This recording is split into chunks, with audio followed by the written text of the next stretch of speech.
اللہ الرحمن الرحیم۔ ابو داؤد اور ترمذی شریف کی حدیث سے پاک ہے، نبی سعید خدری رضی اللہ تعالیٰ عنہ، ابو سعید خدری رضی اللہ تعالیٰ عنہ سے روایت ہے، ان نبی صلی اللہ علیہ وسلم و جناب رسول کریم رحمت عالمین صلی اللہ علیہ وآلہ وصحبہ وسلم سے روایت کرتے ہیں، قال، حضور نے فرمایا،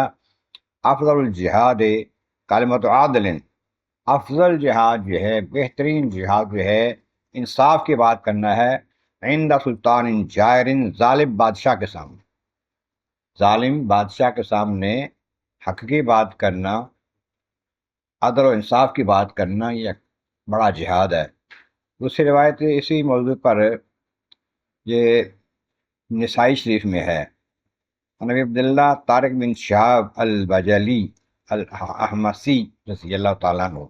ابی طارق بن شہاب رضی اللہ عنہ سے روایت ہے، کہتے ہیں ان رجل سال نبی صلی اللہ علیہ وسلم، نبی کریم رحمت عالمین کے بارے میں ایک بندے نے سوال کیا، قال وضع رجلہ فی الغرز، آقا علیہ السلام نے اس وقت اونٹ پر سوار ہونے کے لیے ایک پاؤں رکاب میں رکھا ہوا تھا، سوار ہو رہے تھے، بندہ حاضر ہوا، عرض کی ایھا الجہاد افضل، حضور کون سا جہاد افضل ہے؟